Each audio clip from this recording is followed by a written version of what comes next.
जुड़े हुए हैं, इसके साथ थोड़ा सा बताइए कि क्या प्लान्स है उसके बारे में और कैसा लग रहा है सूरज जी के जुड़ने के बाद। यहाँ ऐसे लग रहा है हमें कि सब सितारे आ गए हैं एंड संगीत और जो सपने मिल रहे हैं यहाँ वो बहुत ही कुछ नई झलक ला रहे हैं इस प्रोग्राम के लिए।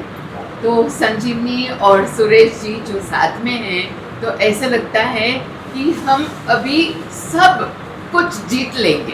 अरे सुरेश सर, आपसे जानना चाहूँगा कि एंटरटेनमेंट के थ्रू एक नया इनिशिएटिव लिया जा रहा है, क्या कहना चाहेंगे, कितना इम्पोर्टेंट इनिशिएटिव है, क्योंकि एजुकेशन अभी सबसे बड़ा मुद्दा है हमारे देश में।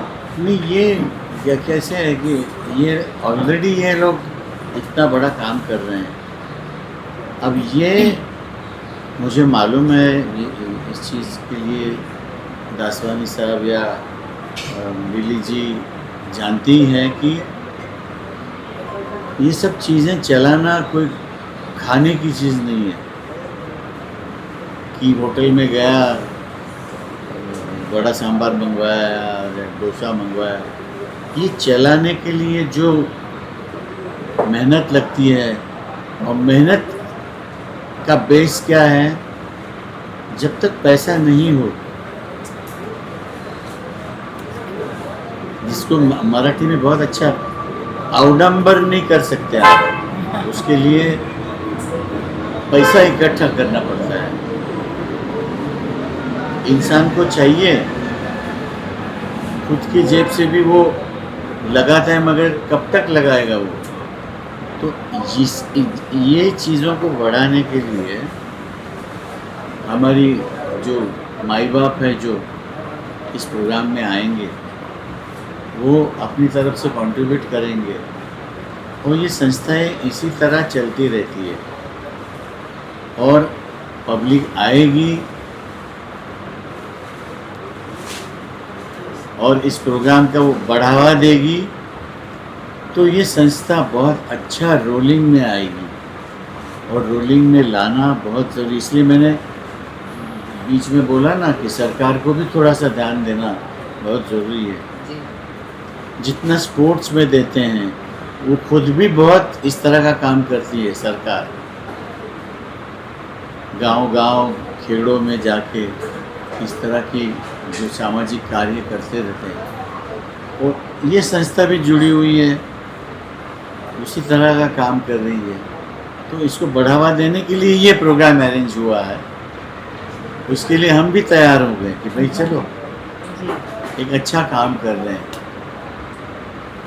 संजीवनी मैम, आप क्या कहना चाहेंगे इस इनिशिएटिव के बारे में? पहले तो मैं सुरेश जी का शुक्रिया भी अदा करना चाहूँगी कि उन्होंने तुरंत हाँ कर दी कि सामाजिक उन्नति का कार्य है तो उसमें मैं ज़रूर हाथ बटाऊँगा, सहकार्य करूँगा। और सुरेश जी अपने गीत भी गाएंगे और 2-3 गाने रफ़ी साहब के ये मेरा प्रेम पत्र पढ़कर वगैरह सुनने को मिलेंगे, जो आमतौर पर सुनने नहीं मिलते हैं। ये मेरा प्रेम पत्र पढ़कर कि तुम नाराज ना होना, कि तुम मेरी जिंदगी हो, कि तुम मेरी बंदगी। कितना खूबसूरत गाना है। और क्या हमारे लोगों ने जो स्टॉलवर्ड्स ने जो काम करके रखा हुआ है उसका तो जवाब ही नहीं है। आज भी आज का बच्चा है, उसको अगर प्रूव करना हो अपने आप की गायकी को, तो वही पुराने गानों का साथ लेना पड़ता है। किसी नए गाने के साथ कोई बच्चा कंपटीशन नहीं जीतता। सही बात है। सुरेश सर, मेरी सवाल है, ये जो ओल्ड गानों का न्यू रीमिक्स जो बना रहा है उसके बारे में आप क्या कहना चाहेंगे, ये सही है या गलत? देखिए, आपको अच्छा लग रहा है ना तो सही है, आपको अच्छा नहीं लग रहा है तो गलत है। इसमें हम लोग, हमारे जैसा आदमी कुछ बोलने जाए तो उनको ये लगेगा कि भाई देखो मैं कुछ नया करने की कोशिश कर रहा हूँ तो इसको पसंद नहीं आ रहा है। मगर दुनिया में ऐसा कोई भी इंसान पैदा नहीं हुआ है जो कुछ नया कर सकता है, वो रीअरेंज कर सकता है। ये रीअरेंजमेंट ही है जो नए तरीके से उसने पेश किया है, तो उसने कुछ अरेंज किया है। ये कुर्सी अभी सीधी रखी है तो थोड़ी सी टेढ़ी करी है, तो इसमें नया कुछ नहीं होता है, वही चीज़ है एक नए विचार से दे दी हुई है। सर इसी से जुड़ा एक सवाल है, इन दिनों जो है एआई का ज़माना चल रहा है, लोग एआई से मतलब आपकी आवाज़ में भी गाने बना देते हैं, तो क्या कैसा लगता है सर उसके बारे में अगर कुछ कहें? देखिए जो बात हो रही है वो कोई अच्छी नहीं हो रही है, मगर शौक पूरा करने दीजिए। डर किसका लगता है आपको पता है कि ये एआई कहीं बच्चा नहीं पैदा करे। जो नेचुरल प्रोसेस है वो कहीं शुरू नहीं कर दे, क्योंकि टेक्नोलॉजी इतनी आगे चली गई है तो डर ही लगता है। एआई नया का क्या सुरेश वाडकर है? खड़ा है बाजू में आपके। नहीं, एआई का क्या है, रिकॉर्डेड फॉर्म में वहाँ तक ठीक है, लाइव कॉन्सर्ट में आके रियल गाना एआई नहीं कर सकता है, उसके लिए स्वयं सुरेश जी ही आने चाहिए। ये चीटिंग नहीं हो सकती। उसमें लाइव जो जिंदगी लाइफ डालनी पड़ती है गाने में ना, वो आपको एआई में नहीं मिलेगी। वो इट्स अ डेड मीडियम। और जिन्होंने जो बनाया होगा उसकी खामियां हमारे जैसा आदमी बता सकता है। जी। एक आम आदमी समझ लीजिए, चलिए नहीं समझ में आया उसको कि यार कमाल है, ये किशोरदा का गाना देखो रफ़ी साहब की आवाज़ में, मगर उसमें क्या क्या खामियां हैं ये म्यूज़िक के जानकार 100% बता सकता है। और उसमें जो खामियां हैं वो 100% खलेगी, लोगों को अच्छी नहीं लगेगी। बिना मगर- म्यूजिक के अगर गाएंगे आप तो आप एक्सपोज हो जाएंगे कि मगर उसमें- कितने पानी में है। उसमें करोड़ों रुपए कमाए जा रहे हैं, कमाने दो, उनके नसीब में आया है तो कमाने दो। रॉयल्टी की भी बात करते हैं, आप लोग भी बहुत जद्दोजहद कर रहे हैं, बहुत सारी मीटिंग भी हो रही है, काफ़ी चीज़ें आगे भी बढ़ी है, मगर लेकिन इस रॉयल्टी को लेकर क्या कहोगे? अभी शुरू हो गया है रॉयल्टी। देखिए इसको उछाल मिलना बहुत ज़रूरी था, जो अभी मिल गया है, और अच्छे खासी रकम गवर्नमेंट की तरफ से या प्रोड्यूसर्स की तरफ से जमा हो ही रही है, क्योंकि रेडियो स्टेशन से भी पैसे आते हैं और प्रोड्यूसर से भी आते हैं, रिकॉर्ड कंपनी से भी आते हैं। तो कितनी अच्छी बात है कि आर्टिस्टों को उसका मुआवजा मिलता है। किसी ज़माने में हमको जो भी रकम मिलती थी गाने की उधर ख़त्म हो जाता था ना, उसके बाद हमारा गाना समझिए पॉपुलर हो गया तो लाखों करोड़ों बार बजता है रेडियो में, प्रोग्रामों में, टीवी पे। तो अभी उसका भी फूलना फुलाची पाकड़ी मिल रही है, तो ज़िंदगी के लिए उसकी मदद हो जाती है। और आने वाली जनरेशन के लिए हमारी एसोसिएशन ने, इसामरा ने बहुत बड़ा कदम उठाया है, जिसका पूरा क्रेडिट मैं हमारे जो अध्यक्ष हैं हमारे संजय टंडन जी है, हमारे अनूप जलोटा जी हैं, और भी हमारे डायरेक्टर्स हैं जिसमें मैं भी हूँ। तो अच्छा लगता है, कुछ नहीं मिलता था, अभी हर 4-5 महीने में कुछ हाथ में चेक मिल जाता है, तो अच्छा लगता है कि चलिए हमारी भी सुनवाई हो गई। सर हमारे जो बच्चे हैं, जो हमारे बच्चे गाना सीख रहे हैं, तो यहाँ पे आपके स्टूडियो में आ सकेंगे sir? Can we show them the हाँ स्टूडियो? जरूर जरूर जरूर एक्सपोज देम हियर। देखिए में हमारे इधर ऐसा है कि टैलेंट को हम लोग बहुत ज़्यादा महत्व देते हैं, क्योंकि मैं एक प्रोफेशनल सिंगर हूँ।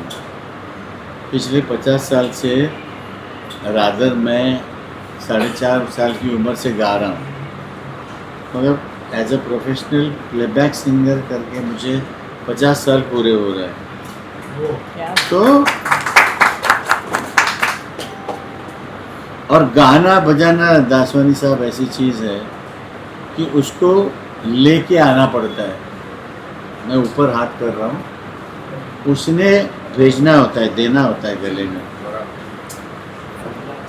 आप किसी को लिखना पढ़ना आप सिखा सकते हो, मगर गाना जो है वो पहले लेके आना पड़ता है, फिर कोई सिखा सकता है उसको। बराबर। तो ऐसे टैलेंट है हमारे पास, हमारे बच्चे हैं। तो जरूर जरूर आपके आए। पास अगर हम एक्सपोज करें उनको, यहाँ दिखाएं स्टूडियो आपका, तो उनका भी हाँ भविष्य बन जाएगा। जरूर जरूर जरूर। सूर्य जी, आपसे एक मैसेज जाना चाहेंगे, खास करके पढ़ाई के लिए। सेलिब्रिटी की तरफ से एक मैसेज जाता है, खास करके जो काम कर रहे हैं अपने लाइट ऑफ लाइफ ट्रस्ट है, कि इम्पोर्टेंट कितना होता है एजुकेशन, तो उस चीज़ के लिए भी सर बहुत ज़्यादा इम्पोर्टेंट है। देखिए, आप 4 किताबें पढ़ेंगे या आप ग्रेजुएट हो जाएंगे या आप मैट्रिकुलेशन करेंगे, तो आपको दुनिया के दरवाजे खुल जाते हैं। एक पढ़ा लिखा आदमी और एक अनपढ़ आदमी क्या करेगा बेचारा? जिसको बोलते हैं ना कि शारीरिक मेहनत करेगा। पढ़ा लिखा आदमी अच्छी नौकरी पे बैठ के, टेबल पे बैठ के काम करेगा, तो इसका फ़ायदा तो है ही है। और पढ़ा लिखा आदमी दुनिया में अच्छे से जी सकता है। मेहनत वाला आदमी हर जगह आपको नौकरी मिले ना मिले कोई भरोसा नहीं। पढ़ा लिखा आदमी अपने सर्टिफिकेट लेके जाता है तो कुछ ना कुछ तो नौकरी मिल ही जाती है उसको। और दुनिया में जीना हो तो पढ़ना लिखना बहुत ज़रूरी है। आपको कहीं जाना है, आपको कोई बोर्ड पढ़ना है, आपको मालूमात लेना है, तो पढ़ाई लिखाई काम आएगी आपके। अनपढ़ आदमी फिर 4 आदमी को ढूंढता रहेगा और उसके नसीब से वो भी अनपढ़ मिल गया तो हो गया काम उसका। तो पढ़ना लिखना आज के ज़माने में बहुत बड़ा काम है। और बहन हमारी और डॉक्टर साहब, दासवानी साहब और ये लाइट ऑफ लाइफ जो ट्रस्ट है वो बहुत अच्छा काम कर रही है। और मैं भी एजुकेशन का काम कर रहा हूँ। मेरा स्कूल है, मेरा गाने बजाने सिखाने का भी स्कूल है और मेरा एकेडमिक स्कूल है। नहीं, इस बात के लिए मैं कहना चाहूँगी, कितने प्लेबैक सिंगर्स हैं जिन्होंने संगीत शिक्षा पीठ की स्थापना की है? मुझे लगता है सुरेश जी अकेले हैं, और इस बात की सचमुच प्रशंसा की जानी चाहिए, क्योंकि एजुकेशन जो है वो सिर्फ लेटर्स की पढ़ाई नहीं होती है। शिक्षा के ज़रिए संस्कार संस्कृति का भी बढ़ावा होता है। भारतीय संस्कृति, भारतीय हमारे जो संस्कार हैं, तो साहित्य है, तो इसलिए होलिस्टिक एजुकेशन जो है, परिपूर्ण शिक्षा, ये इसका काम लाइट ऑफ लाइफ ट्रस्ट करते हैं। तो ये बहुत महत्वपूर्ण। और हमारे यहाँ तो एकेडमिक एजुकेशन और म्यूज़िक एजुकेशन दोनों को सिमिलर इम्पोर्टेंस है, क्योंकि हमारे घर में बहुत पढ़े लिखे मेरी बहनें हैं, तो बोलती हैं कि तुम्हारा गाना बजाना भी उस लेवल का जाना चाहिए, साथ में तुम्हारी पढ़ाई लिखाई भी उतनी लेवल की होनी चाहिए, ताकि तुम दुनिया में कभी तुमको कोई प्रॉब्लम नहीं आएगी।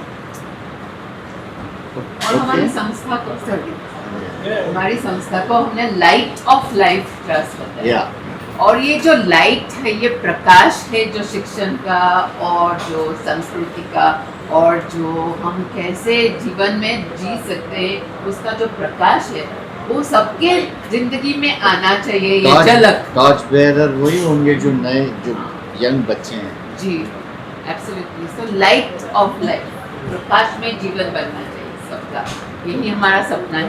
Okay, thank you.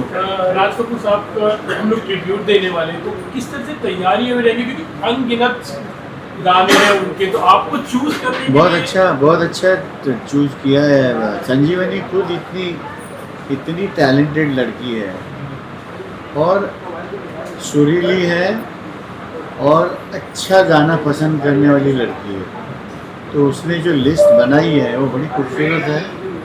और अभी हम लोग 2 दिन में रिहर्सल भी करने वाले हैं। All together the bottom line is you will be very happy and enjoy the show. You will 100% enjoy the show. वो लिस्ट आज शेयर नहीं करेंगे। हाँ नहीं, ये तो थोड़ा सा सीक्रेट रहना हाँ, चाहिए। वही पे क्या वो लिस्ट आज नहीं share- एक तो गाना गवा दिया हाँ, आपने। वो songs तो रह लिया। ओके जी। देख ला, हो गया। अरे ये साथ